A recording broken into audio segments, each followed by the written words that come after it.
Om Shani Medashanti Om Namaste.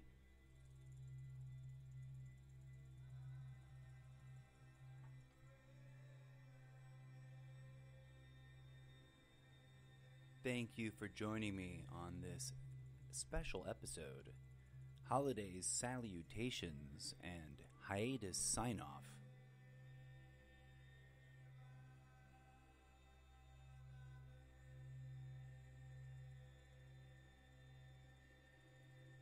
Incidentally, I want to recognize and honor the music playing in the background. It is actually from Insight Meditation Timer app. It's called Psychic Protection, and it is by an artist that I follow on there whose name currently escapes me, which sucks. I should have a little note card, right? Forgive me, dear artists. I've mentioned your name on the air before, but I currently just sort of blanked on it. But welcome, dear friends, to today, December 7th, 2017, episode of the Almost Daily Zencast. Your little daily nugget of me rambling about stuff. Happy holidays, folks. Whether you believe in something or you don't, the end of the year is a special time of high energy, potential high anxiety, and depression, conflict and drama. It's all wrapped together in a bunch of confetti and sparkles about peace, love, and joy, right? Peace for humanity. No, forget it. I want a clockwork train. True. To really very inadequately quote Eddie Izzard in some brilliant joke he makes about Kris Kringle and Baby Jesus. Baby Jesus, what do you want for Christmas? Do you want peace on earth? No, bugger that. I want a clockwork train. Something like that. Would have been a little bit funnier right up front. Anyways, today I just wanted to acknowledge a few things. One, in my own personal voyage, I am working a sort of letting go ritual in sort of observing the moon as it wanes away from full. I am trying to give up one of my sort of flawed bad habits that I've clung to all through my life, making me, of course, a horrible hypocrite. And I know, aren't we all? Aren't we all, my friends? Ain't that the real truth? And that we all were born. I think original sin might be reinterpreted or re-acknowledged, actually, as that we are all born into a society that indoctrinates us to lift up our ego and put it in charge. Is that crazy? Is that rude of me to say? Am I free of it myself? No, of course not. I'm not claiming to be anything other than a concerned citizen of the world, member of the human species, and or living artifact from the different timeline. Depends on which show you're listening to, and from which social media platform you found it. No, I jest. That's a whole sort of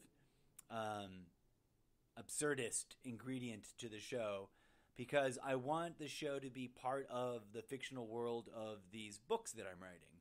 And in these books, this character, my character, the Incorrigible Mr. Zeppo, openly self-identifies as a living non-human artifact, manufactured artifact from the future, which he sort of jokes around about how he can't really legally say robot from the future because someone totally owns that, etc., etc. What does it have to do with the holidays? Nothing. I'm just peddling to fill time. And now, I want to acknowledge that, yes, I am, for the umpteenth time, taking a new stab at renewing my attempt to really sort of quit smoking tobacco cigarettes. And it's something that I've come around full circle on a couple of times. Does that make me a horrible human being? I guess so. Does that make... I don't think I'm a horrible person, but I guess to a lot of people that does. But I just want to own up to it and bear that burden of judgment and of my own, just acknowledging my own self-destructiveness in that behavior, and the fact that I'm invoking, the guidance of the moon as a sort of a spiritual tool selected out of a toolkit that is diverse and kind of motley and to some people idiotic and crazy and dead wrong. I don't know, but yeah. So I hope that anybody else out there struggling with that might consider trying it, because I've had the best success when I've just lined up with the moon's phases and sort of, when the moon was full, was thankful for everything I had and prepared a sort of little thought ritual that for the next phase, I'm going to work on letting go of this thing that I don't want anymore, this thing that I hate. And that goes for any kind of addiction. Is there magic in the moon? Who knows? What is magic but a technology or a system that works, that is difficult to describe to the point of being difficult to understand and therefore seems mysterious and magical? I don't mean to offend anybody, right? But because there are plenty of people attached to systems out there, wink, wink, nudge, nudge, hint, hint, say no more, that are convinced that magic is only this or only that, and that certainly no one else of inferior awareness of their particular little Rubik's Cube of system is capable of working magic.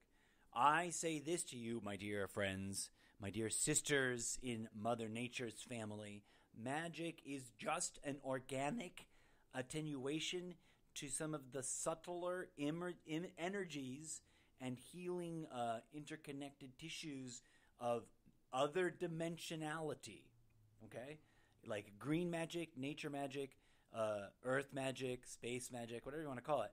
Magic that is conducted by crazy people who just love Earth, love Mother, and not necessarily by those who I don't know.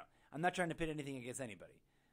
I can quickly be accused of being divisive myself. I understand that. I'm not naive. But I'm suggesting that, as I've suggested in other places, there are often easy to fall into polemics that are about naturally arising dichotomies, right?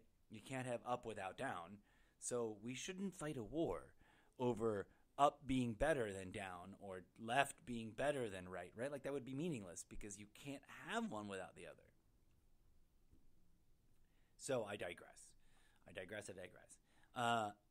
As this holiday season approaches, as this moon does what it's doing and influences our lives subtly through light, through gravitation, through being fake or not being fake, I don't know, that's a whole other argument that I think the answer to it, you guys, is what you repetitively, obsessively think about is what the universe interprets as your vote or your belief. As I think Abraham Hicks put it, a belief is just a thought you keep thinking over and over again. A thought becomes a belief by thinking it over and over and over and over and over and over and over again. So if you can change your thinking and you can change your beliefs, right? And there's nothing wrong with that. Also, be careful. What are you clinging to that does not serve you? Some people will get offended by that definition of belief. And forgive me, I'm not trying to poop on anyone's parade. There are many ways that the word is used. But Abraham Hicks said that. And I think that there's some resonance there. And I think it should be contemplated. That what another person said, watch your mind thoughts, watch your self-talk rather. Watch your self-talk. It is your discussion with the universe, your negotiation with the universe. It is your conversation with the universe.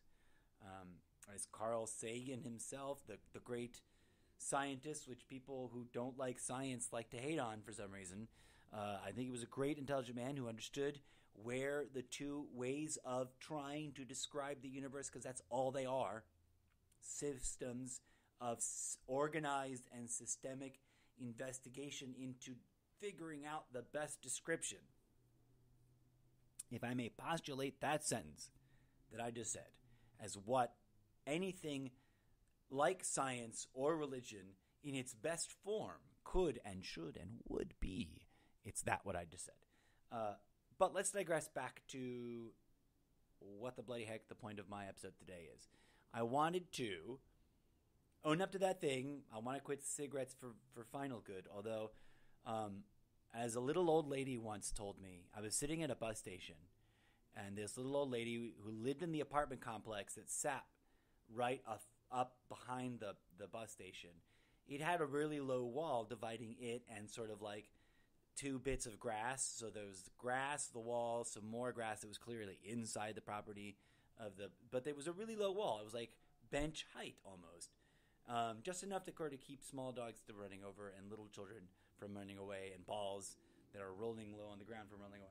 But not much else. Anyway, she was sitting out there having an early morning cigarette, and I was waiting for an early morning bus to get to a rehearsal for a show in my high school. And I was lucky that there was just one bus stop, so one transfer, etc. And at this bus station, this little old lady, it's like, I think 9:30 in the morning. She's out there smoking, and she's got a little pack of cigarettes, and she's got a little ashtray, and she's probably smoked one or two cigarettes already. And we're chit-chatting, and I was deeply concerned. I was already well aware enough about the world as an 11-year-old, as some pre-adult, monkey suit avatar changeling that's evolving from childhood phase into, grown adult phase, to be aware that smoking is bad for you and that maybe people shouldn't do it is a good message that you should encourage. And I was not a smoker at the time. And I asked her very innocently, and mind you, throughout my life, people, especially strangers, and sort of like a almost instant eye contact, recognition, acknowledgement, we don't even have to explain anything to each other, I just need to talk to you kind of moment, has always happened to me phenomenologically. I'm not making this up. There's no clear record of it because if I wasn't a blogger when I was 9. There wasn't such a thing. There was no industry of 9-year-old bloggers. What the fuck, internet? I think that it's fair. While I'm into all kinds of like openness about the internet. To go on a quick tangent, okay? There's all this fear mongering and political talk about the politics around, this big decision on internet openness or letting the companies do that. And I'm for open access as a tool, right? But we should also create safe spaces for individuals under certain ages of certain mindsets that don't need to see all the freedom of expression. I don't mean to censor anybody. You know what I mean? I don't want to be censored. You don't want to be censored. We might disagree about what we're talking about, but neither one of us has the right to censor each other.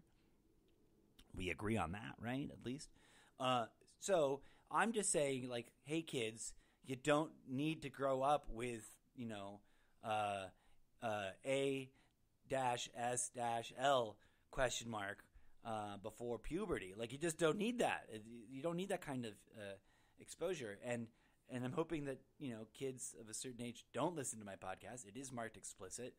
And it's not that I want to limit anybody's freedoms in either direction, right? I think that it's fair to create an internet playground safe space that is monitored directly by each individual children's parents, etc. That's all I'm saying. And then we're sort of not even addressing that at all in this hubbub about net neutrality and the law oppression. Sorry, the law device, the court systems, and the corporations involved. That's lots of hubbub, lots of distraction, and a bunch of other stuff that's mostly distraction, right? Right. So, right. The holidays. I have a really weird opinion about the holidays. So forgive me if it's not in alignment with yours. I'm not judging. I'm not the one. I'm not trying to argue anything with anybody. I sort of, just like, okay, for those who don't know, and I hate to be repetitive for those who do, Here's my opinion on organized religion. Please note, it's sort of nuanced and middle path and isn't exactly black or white or yes or no, conservative or Democrat. It's not any of those things. I am anti-label. I am anti-ideology. It is of my semi-educated, somewhat well-read opinion.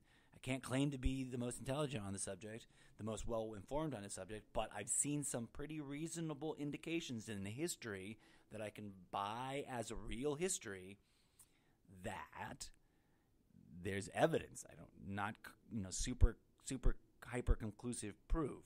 But look at the world we live in and you kind of go, oh yeah, maybe he's not stretching it that far. Here's my thing, that religions, especially the big three ones, have been subverted and hijacked. Not recently, but a long, long time ago. In a time before the song. I was going to try to sing that song, but I should. It's not a prepared bit. What song is that? Is that the opening to American Pie that I was sort of starting to tune into and channel for a minute? But then I also realized that there was Star Wars a long, long time ago in a dimension far, far away. Would be a weird way to reference it without biting it. But whatever. We hijacked our we blame society, we are society. My personal theory, by the way, for those of you who don't know or haven't caught it yet, is that this sort of mindfuck, this sort of corruption, this sort of free range, and this is really common and very postmodern. We live in a sort of free range slavery. We have the illusion of freedom, but we really sort of very tightly bound in a box where they keep taking away our restrictions as a sort of sociopathy-making experiment. Of course, yes. And guess what? It isn't America. It isn't just Great Britain. It isn't just New World Order. New World Order has existed as a concept and a theme since before, I do believe, most of the great, philosophers. It's not that new of an idea or of a movement, if it is such a thing. And I think it's sort of more disjointed than anyone really cares to admit. It isn't as quite hyper-organized. I don't know. I still seem to be able to have free speech. So, given that I think organized religion in its sort of big structural institutional way is all hijacked, and by whom, you may ask?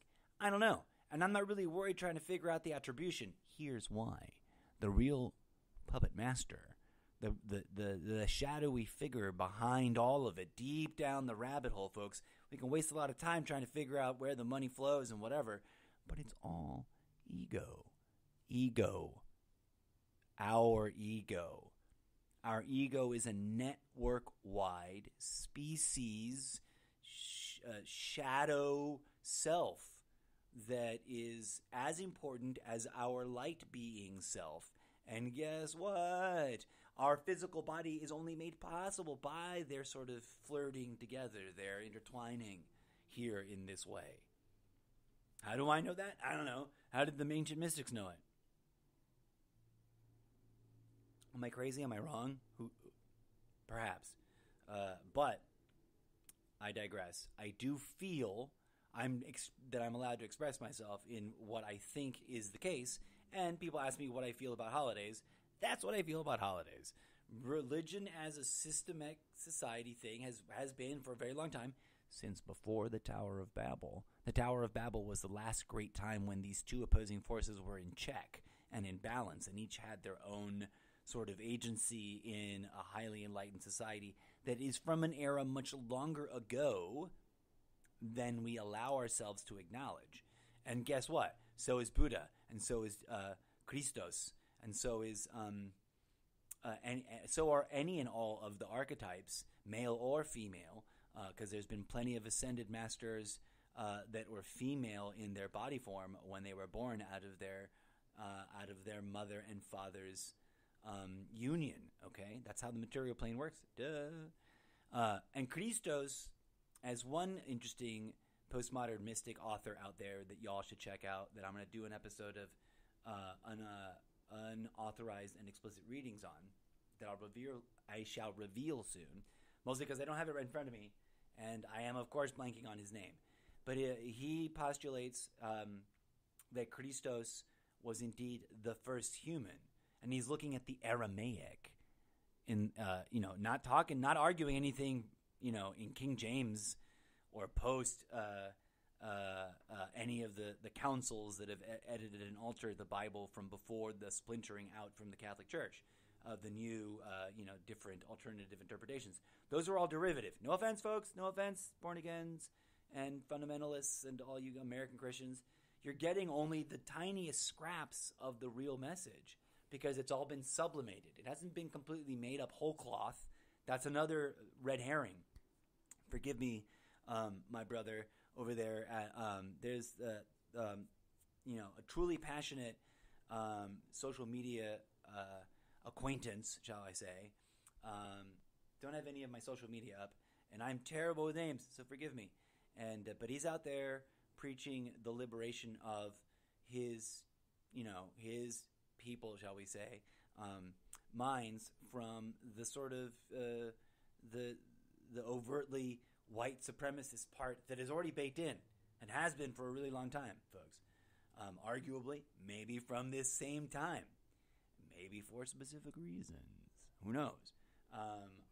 But what I do know is that people, the actual individual people who inspired the archetypes that have echoed and resounded and been reinvented and reinterpreted throughout history for good and for nefarious reasons, like Jesus Christ or Yahweh or Yahshua or Krishna or Siddhartha Gautama or whatever, any of the names, they all came from a much earlier time frame than we're allowed to even begin to consider or argue about. So everyone arguing about whether or not you can find the body of Jesus in a certain time frame in a certain place, it's all been sort of obfuscated. The truth is in the content of the teaching of the masters, not the warmongering or war profiteering or other explicit, abusive, self-contradicting stuff that is also sort of in the sacred scriptures as we are commonly familiar with them now. It's like there's gems or threads of cosmic divine light woven into and covered in complete and total sociopathic crazy bullshit. And I've been saying that for a really long time. So, digressing back, my opinion on holidays is a little mixed bag. And here's where I draw the line. The fundamentals is, please, drum roll, or, and since I don't have a little drum, fake manufactured singing bowl chime. Sorry, I don't mean to throw shade at the store I got that from, but I don't think that's a hand stamped, hammered singing bowl, which is the best kind. I don't know how they actually make singing bowls, so I should do more research on that. I'm not claiming to be a master of anything, folks, but I am a curious fool that has been skipping around and reading a lot and traveling and enjoying life to its fullest and experimenting and exploring and blah, blah, blah, blah, blah, etc., etc. Family, love, and the healing practice of forgiveness of past drama, misfortune, trauma, which is different than drama and should not be mistaken for each other, my friends. And all that. That's what the holidays ought to be about, and I think ultimately, organically, by the way the universe manages to unfold, ultimately always end up truly being about. So, the truest and the oldest teaching is always ask for forgiveness first, then give thanks for everything next, and then give joy and love and peace and light.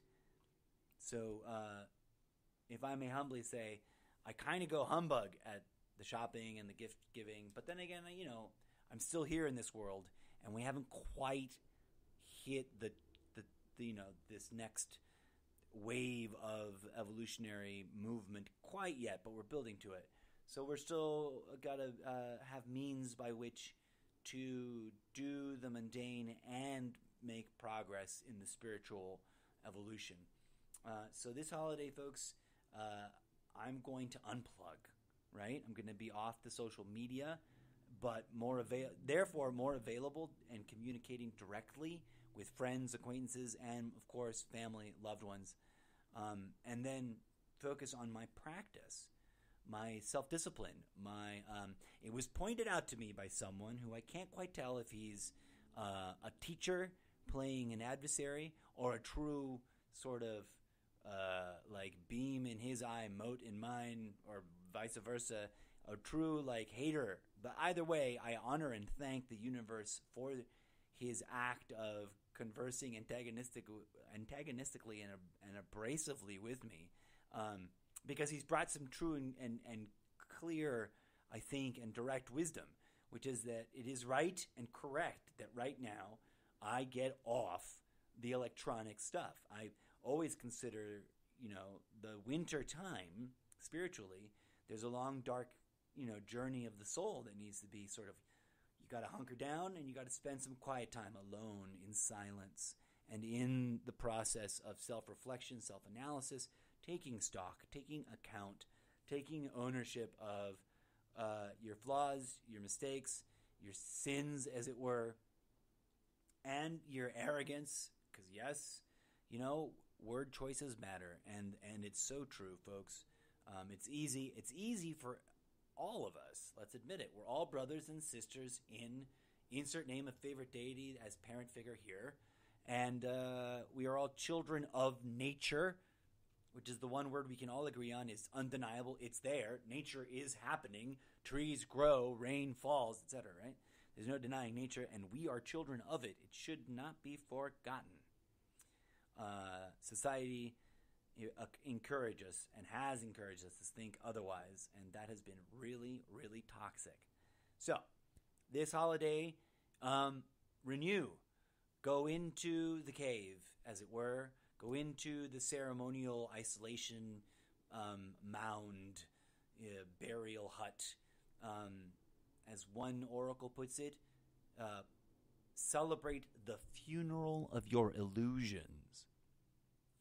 And with that, I want to say Sat Nam and Om Shanti Metta Shanti Om Namaste, and thank you to everybody who has been listening, and say happy holidays to you, whatever you celebrate, whether it's Christmas, Hanukkah, Kwanzaa, any other of the many, many holidays that occur during this time of the year. May you have the opportunity to spend it in warmth and love and companionship and in the sharing of those energies, more important than the physical ways we express that,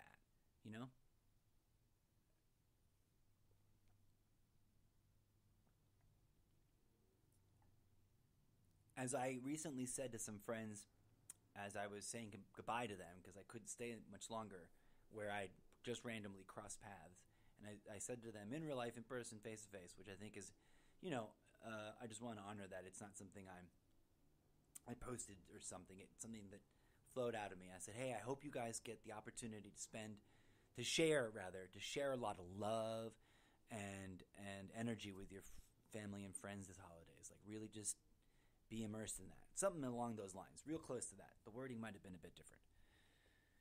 And I say that to you, my friends, dear listeners. I hope you get that opportunity. And if for some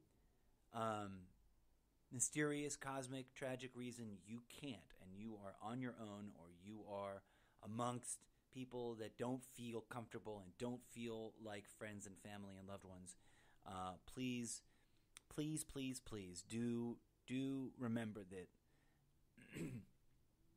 that love and hope and catharsis, healing, always flow eternally from within. So don't lose hope. Don't lose sight. Don't lose the light. Even if you're under stressful or traumatic experiences, situations or contexts this holiday, because there are a lot of people out there suffering. And remember, I know that to a lot of people this is sort of almost inflammatory.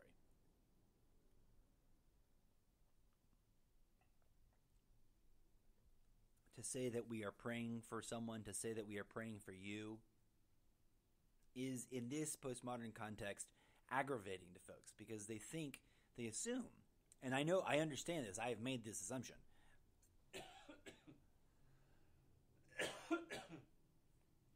that prayer is ineffective, right? But the negative energy expended in the crying out against it is, I think, arguably worse. Of course, that all depends on how you see the world.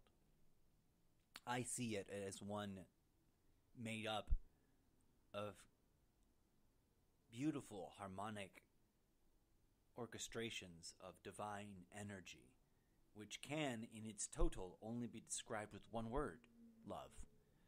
And yes, there's a lot of its opposite in the world because that is the test, folks. Do you choose ego and its many distractions, triggers, devices, pit traps, and seductions, or do you choose love? And as a person who has failed, who has sinned, who has been triggered and aggravated and lost and yelled and you know,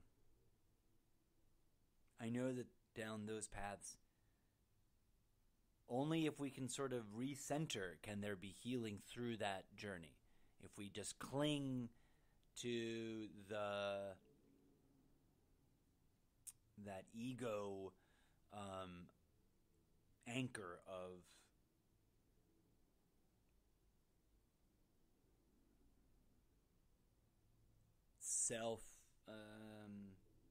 self-supremacy, as I've put it, I think, in another episode in the past, then we can never really grow. But we can, falter into that and be our worst selves to discover, where we're capable of falling to. Or as other people like to point out, you got to hit rock bottom before you can bounce up and, find new heights.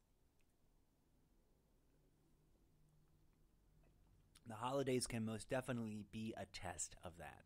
And so I send a prayer out to those who do not believe in prayer. I send you my love and energy. Always and forever, but especially on the holidays. To those caught up in the artifice, the false distraction of the consumerist addiction to holiday gift propaganda, it's got nothing to do with the true message of the natural organic cycle that we live through during this season, and or the spiritual message, the true genuine message of light and transformative forgiveness and life-saving healing. Not profiteering, not war, about making money on war, about oil, about war. You know what I'm saying, folks? Let the true spirit of Christmas, as it were, let it truly blossom in everyone's heart. I think this year and this last few years leading up to this have purposefully probably been the sort of hard knock lesson for all of us. And that has been winding us up and frustrating the bejesus out of us all. But I think ultimately we're kind of like breaking our own, stoic ego upon that altar. I hope. That's certainly been the work that I've been trying to work with and work through and grow from. So this holiday season, I want to encourage you to take some time off, disengage, stop giving them the eyeballs that they want. You know what they want the eyeballs for? The more you pay attention to their crazy propaganda, to their media, to the news headlines, et cetera, to any of it, the more they all profiteer. And the more they indoctrinate you into systems that will help them profiteer more. It's a vicious cycle, folks. And it all ends up with us participating in organized murder for profit. Oh, wow. 3,000 years later, here we are, caught up in a world that is exactly what Jesus Christ, even if you limit him to the weirdo, messed up version of the Bible that we're all been given post, all the different changes through the history of the Bible as a book, as opposed to a living tradition or practice, which is what it used to be. And that's a whole different thing than a book that you're supposed to just believe word for word. A living practice sounds a lot more like meditation, doesn't it? And there's a whole argument for that. But folks, let us hope that this awakening, this wave of subtle layers of awakening, because it isn't on-off. You're not awake. You're waking up. And it's a slow, long journey. So stop pretending that you're done and realize there's more awakening to happen. And let that be a big thrust of this holiday season. As part of my rituals and practice, I set that intention, and I just wanted to share those thoughts and words with you and wish you a safe holiday season, a safe and sound journey through the transition of the end of the year, through all of those spheres of influence that you are journeying through the world of your mind and your thoughts, the world of your spirit and your emotions, and the world of your pragmatic and material engagements in the societal systems out there. May this transition from 2017 to 2018 be safe, and may you experience a sort of self-nurturing as you hunker down for whatever you normally expect for this time of year. May a little bit more of that self-nurturing and that invitation to dwell deeper in manifest within you. Or as I say in much shorter terms, may peace, love, and grooviness blossom in your heart. Thanks for listening. Hang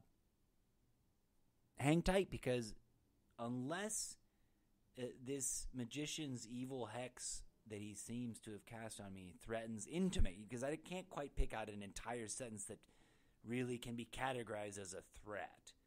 And I think it's all in big brotherly, older brotherly love, I think. But who knows? Maybe he's a rage anger magician. I don't know.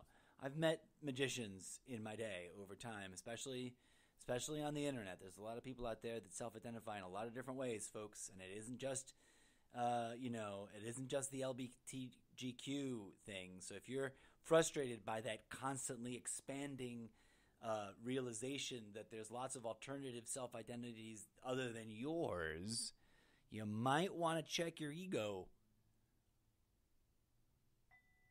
But I've met a lot of people that self-identify as magicians, and it's been fascinating the way in which they engage with me. This one seems to be a sort of slap you in the face, then cast some sort of questionable spell that they don't explain and leave intonations.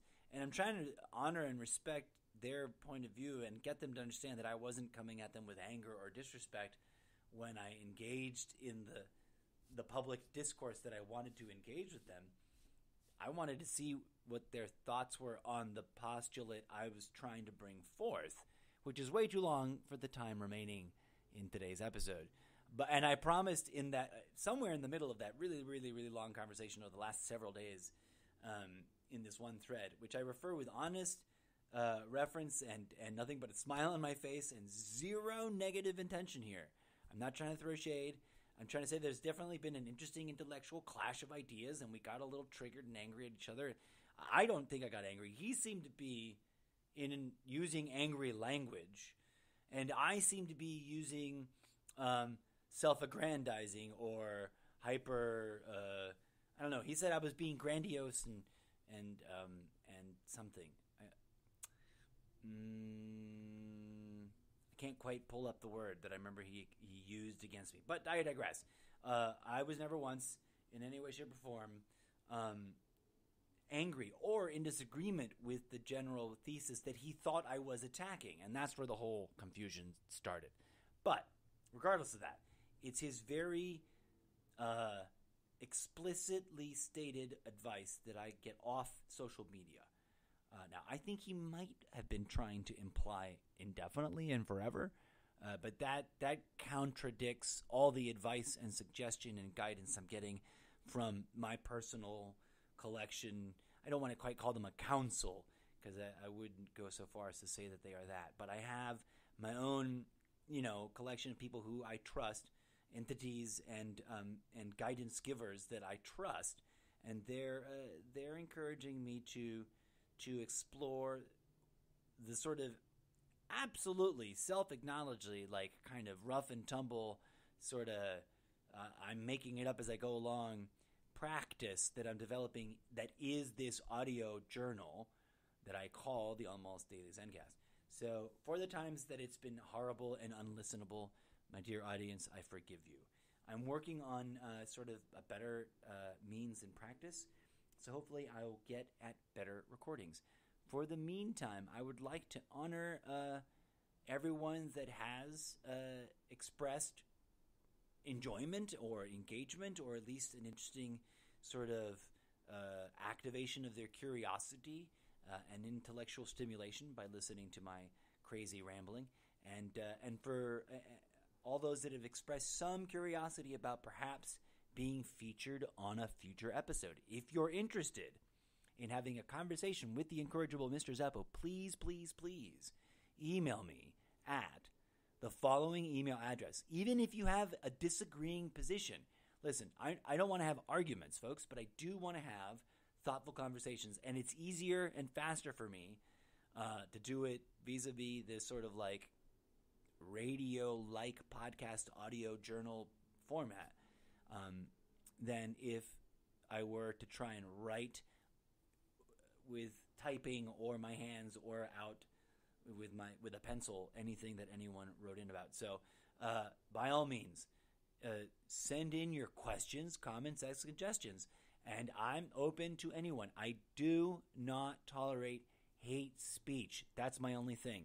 And if you're perplexed by that, you might need to check yourself and your self-entitlement. You're allowed to curse like a sailor. All right? I fucking use fuck all the time. Explicit content warning. It's all over my content. It's all over my stuff. You can use like foul language all you want. The moment you start spewing foul fucking hate with words, and on top of that using these harder sort of, which can be used for comedy and for non-hateful use, okay? That's a subtle, nuanced thing. Why does everybody want everything to be black and white? I digress. If you're interested in being featured in the show and coming on like Lex did and having a conversation, email me theincorrigible Mr. Zeppo at gmail.com, or inbox me on Instagram at Mr. Zeppo, or I don't look at Twitter at all because the format pisses me off, or Facebook me. All right? Peace out, folks.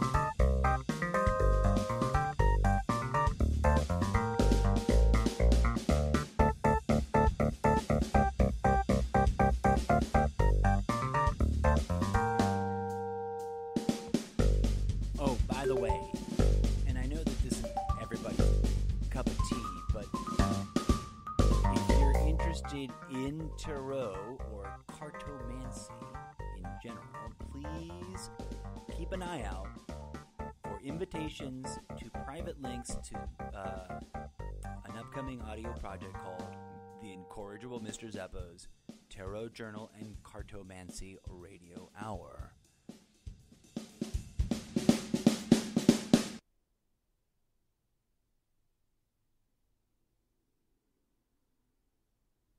And to all you haters out there, just know, my friends, that anytime you're busy spewing hate at me, I'm busy doubling down on love being broadcast right at you. And I mean that sincerely and genuinely and not sarcastically and not jadedly and not sardonically and not in none of the other kind of ways. I'm a flawed human being, and I will never pretend to think that I'm perfect in any way, shape, or form. But I do love everybody.